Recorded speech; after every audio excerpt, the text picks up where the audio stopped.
Hello guys, আসসালামু আলাইকুম। এখানে আমি 2 কেজি চিরা নিলাম, শুরুতে ভেজে নিব। নাড়াচাড়া দিতেছি, ভেজে নিব। ভাজা শেষ। এখন আমি কিছু বাদাম ভেজে নিব, বালি দিয়ে।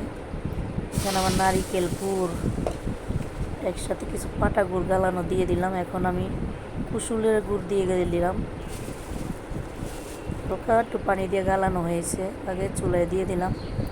চিরা ভাজা শেষ, আমার গুড়টা বলক এসে পড়েছে। এখন আমি গুড়টারে পাক দিয়ে নিব। এখানে আমি কিছু চিরারে আমি পাক দিব।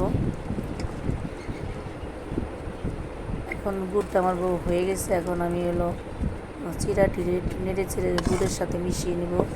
আমার ভিডিওটা যদি ভালো লাগে লাইক কমেন্ট শেয়ার একটা ফলো দিয়ে দিবেন। মিলিয়ে নিলাম সুন্দর করে, দেখেন ফাইনাল লুক। আল্লাহ হাফেজ।